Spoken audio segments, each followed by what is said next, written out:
Hello everybody, this is International Master Jesse Kraai, discussing today the philosophy of the French defense. The title, I think, needs some explanation, and I'm going to start in an even stranger place, namely with the difficulty of being an American chess player. The difficulty with being an American chess player is that the American chess scene has really been established by this guy named Fischer, and Fischer had a very universal style. He was good at most phases of the game, and it's hard to discuss his style because his play is so universal that it almost seems like he doesn't have a style. And there may be some of the older players, I think in particular like Christensen and the Fermian of the American grandmasters, who have maybe an emulation of that ideal of universality. But for the most of us, I think it's basically an impossible goal. And in recent years, what we've seen is we've seen a number of different chess schools pop up around the United States, much like you have in different countries. So you have a Russian chess school, a Latvian chess school, an Armenian chess school, all of these things, which are usually based upon their strongest players. Say in the Latvian chess school, it's pretty much all based around these very aggressive players like Tal, and then you have guys like Shabalov and Shirov who follow in their footsteps. So in the United States, it isn't like the Jewish/Russian school in New York, which is kind of based on the Soviet school of chess. In Miami, we have the Cuban school, which still worships Capablanca, with guys like Becerra and Renier Gonzalez. And in Seattle, I don't know if we really call it a school, but Sarawan was definitely very influential there. And in LA, there's really the Armenian chess school. And in LA, it's said that there's more Armenians in LA than there are in Armenia itself. And I don't know if that's true, but there's definitely a lot of Armenians there. And they really do base their play around the world champion Tigran Petrosyan. And you have a whole list of players there in LA who are very strong, like Varujan Akobian, Matikosian, Ambartsumian, Altunian, and the list goes on. Very strong players, and their style of play is counterattacking. They're less theoretical in the opening. They like positional battles, and they're generally very strong in endgame play. And I think I feel closest to this school, maybe because I have friends in LA, but also it just fits the way I like to play the game. Maybe also because what Armenia was to Soviet Russia, New Mexico, where I live, is kind of like to the United States. And so, while I was at the U.S. Championships in San Diego, I found myself sitting with Tatev Abrahamian, a young woman from LA who is trained by my friend Ambartsumian. And I asked Tatev if I could become an honorary Armenian. And this was a big question for me, I think, because Tatev will become probably within 5 years or so probably the U.S. Women's Champion. And so I was very curious what she would say. So without a pause, she instantly replied, "Do you play the French?" I then thought that here was my big chance, so I replied, "I am the French." And this helped my case a lot. Tatev thinks it will move my paperwork along in terms of becoming an honorary Armenian, though she thinks my ping-pong game still needs some work. But the big question is, what's so Armenian about the French? It's important to understand that the French really didn't attain an Armenian character until Nimzovich decided to push the pawn to e5 instead of taking on d5, which his contemporary Tarrasch usually did with the idea of conserving tempo, because once you push the pawn to e5, black is essentially up a tempo. So given this, what I'd like to do is to talk about some of Nimzovich's ideas on the French. So let's push the pawn. This is the so-called advanced variation. And the reason I say that this has an Armenian character is that now white has a spatial advantage, but black is going to be counterattacking, generally with c5 and pawn takes d4. and we'll talk a little bit more about the nature of that struggle in a second. Okay, now let's start with a different position that Nimzovich discusses. And it's going to look a lot different than the current position we have on the board. But I consider it a sister position to this position we have here with the pawns locked. Let's look at a variation of this other set of positions, which is usually referred to as the isolated queen pawn. Bear with me, this will not make sense at first. Let's do, in fact, a variation where we get an isolated queen pawn from a position arising in the French, just because we are talking about the French. D2, C5, many different moves here possible. F3, all standard stuff.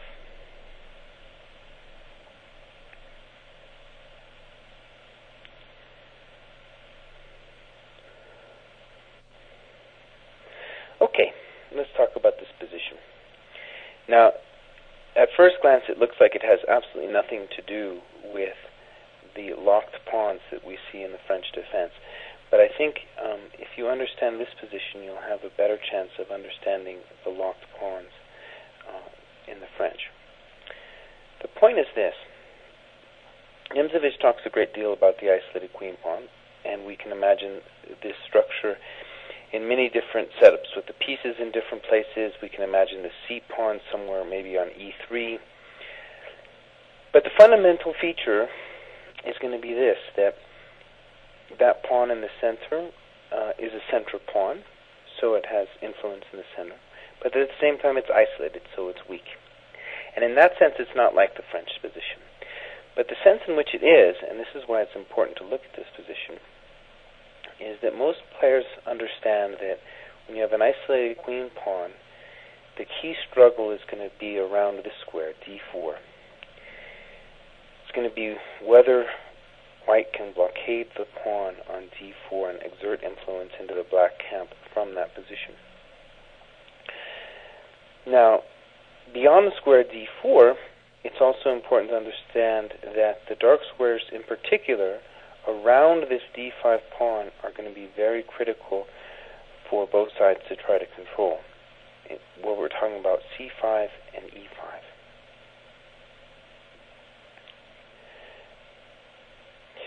Okay, so the dark squares around the D5 pawn is what we're talking about. Is the interesting squares that white wants to try to blockade and black wants to control.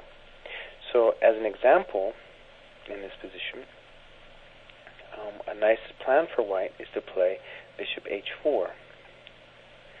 And the idea is simply to play bishop g3 and trade off the dark square bishops, after which white will have more control of the dark squares. Okay, so this is all very anti-intuitive in terms of understanding the French position, but I really think that it'll help you if you bear with me for a second. We look here, it's going to come down to who controls the dark squares, D4, E5, and C5. And the reason I'm bringing this up is most people have a better understanding of this kind of position than the French position. So now I want to return to the French, and we're going to talk about how this isolated queen pawn is similar to that structure. Okay, so let's return now to the French position, and it looks completely different than the isolated queen pawn position. But what hopefully that last segment will have made clear to us was that the squares around the isolated queen pawn, in particular the dark squares, C5, D4, and C5, were very critical in the fight in that structure. And the reason I showed you that position is a lot of people, when they see the French position, don't realize that it's really the D4 and E5 squares that are really at stake in this position. Because it feels at first glance that it's just locked up, that nothing on those squares is going to happen. But in fact, it's all about the control of those squares, D4 and E5, which we can call the blockading squares. Black, on the other hand, he wants to be set free, in particular with moves like E5, to get those pawns out of there.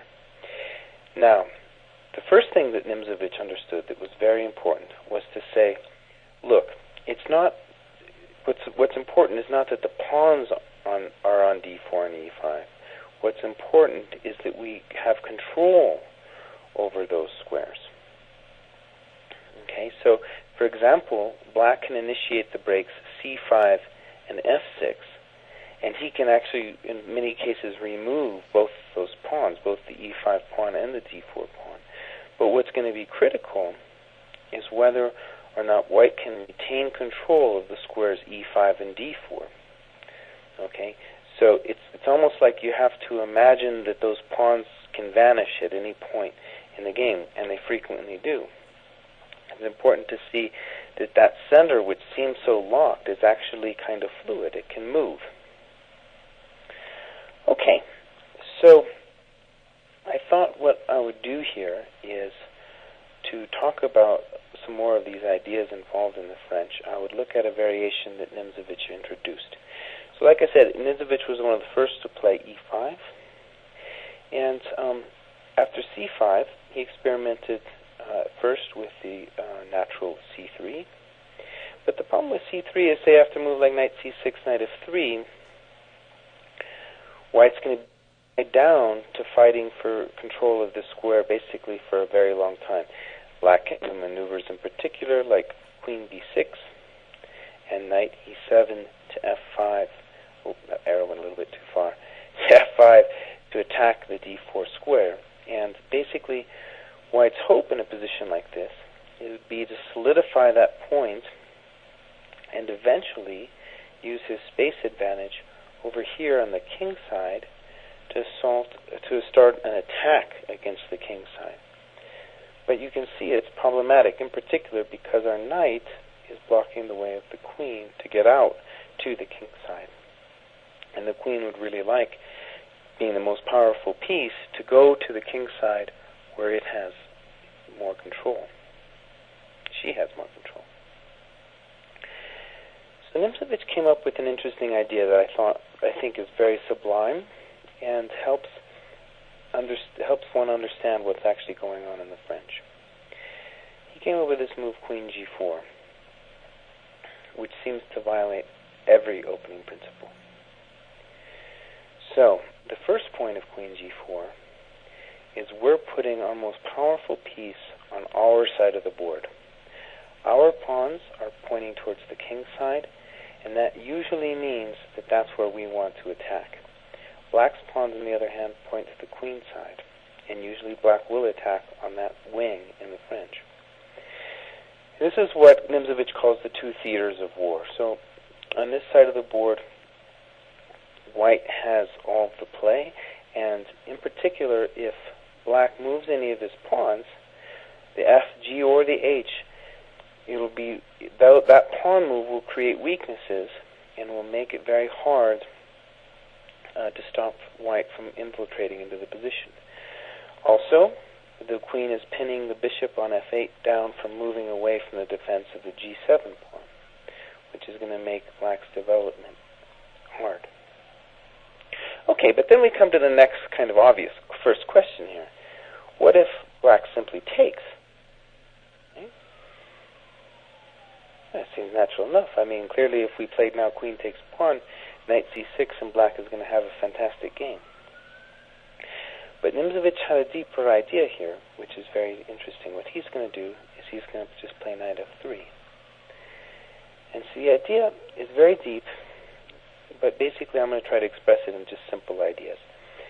We're transferring the base of our pawn chain from d4 to e5, and what we're telling black is that it's not important that we have a pawn on d4, it's important whether or not we control those squares. And the paradoxical thing about this variation is we're just going to let that pawn on d4 sit there. And the fact that it's sitting there doesn't actually mean that white owns the square.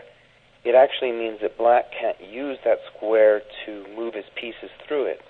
For example, if he ever does put the bishop on c5, it won't be able to have scope beyond that. And the knight, when it goes to c6, won't be able to jump through its own pawn. So, for example, let's say black plays naturally, knight c6, bishop d3, say knight e7, castles, knight g6, rook e1. Let's say he attacks the pawn. This has been seen a number of times. Queen c6, g3. We're just, and this is called overprotection. We're overprotecting our pawn on e5. And let's just say black continues naturally. In fact, I think here black is probably close to lost, because watch what we do. h4. And what this shows is that white is attacking where he is strongest, on the king side. And that's really what white needs to do to punish the French. He needs to understand that the king side is his side of the board, and he really can't be messed with here. And here black's just lost. If, say, castles, we can do something like h5, knight h8, it just all falls apart instantly. Okay, let's back up a second.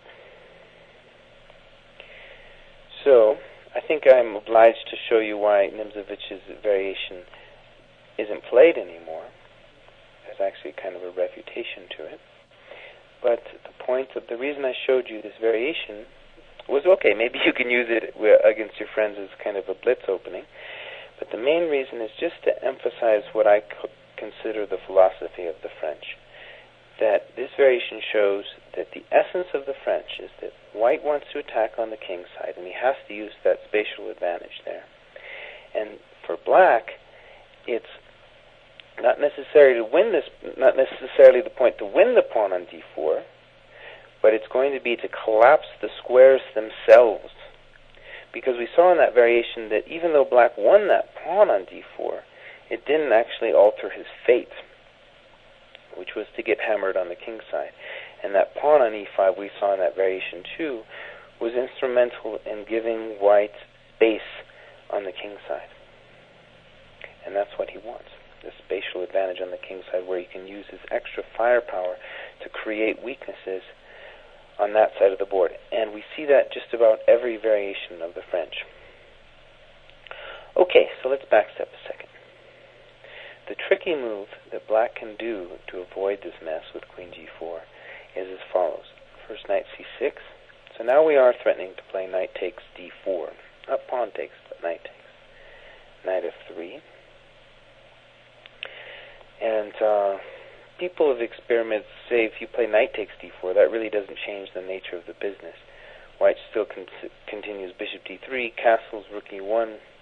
It's a big attack on the king side. So what black has to do is he has to come up with this very tricky move, queen a5 check. And that really is a pain to deal with, because we have no convenient way to block. For example, if pawn c3, now when we take with the pawn, it's not so fun anymore, because now this pawn on d4 is no longer dead weight. It's actually going to take this other pawn on c3 and make itself very useful. So c3 doesn't work in response to the check. Also, knight d2 isn't great because of this really wretched move, knight to b4. And there's no convenient way to guard this c2 point. For example, if bishop d3, black can just simply play c4. And again, white is losing. And the last option really is bishop d2, but then black can make white's life difficult with queen b6, attacking the b2 pawn. And there's really no convenient way to deal with that either. Because, say, after something like b3, there's just a number of moves that black can do to make white's life miserable. Just as an example, let's just say he develops. White can't even develop naturally himself with bishop d3, because I believe a move like c4 is going to be annoying. For example, pawn takes, queen b2, and bishop c3 is not going to work due to either queen c1 or bishop b4. Now, one thing we should say is that it seems like kind of a radical tactical solution that black is producing to solve his problems with this queen g4 variation. But I think, looking at it rationally, the main issue that White had in that variation was that his queen was kind of offsides on g4, at least until he got developed. And in particular, this point c2, which the queen normally guards, was suddenly found embarrassed. So it's not too surprising that queen g4 doesn't work out entirely. Nevertheless, the reason I showed it again, though, was just to get the basic ideas of the French out on the table. Okay, this is International Master Jesse Kraai, hoping you've enjoyed this philosophy of the French, where usually it's more about ideas than it is about specific variations. Bye-bye. This is Grandmaster Damian Lemos here for OnlineChessLessons.net. First of all, I hope you enjoyed this video. If you would like to receive more free chess videos from us, you can just click the subscribe button below. I would also highly recommend signing up for my free mail course, the 10 Grandmaster Secrets to Dominate Chess. During this exclusive course from OnlineChessLessons.net, I'll share with you my own Grandmaster shortcuts to effective attacking, defending, and growth hacks to improving your chess without complicated books or memorization. So sign up by clicking the sidebar on the right, and I know you won't be disappointed. Once more, this is Damian for OnlineChessLessons.net, and I'll see you in my videos. Thank you.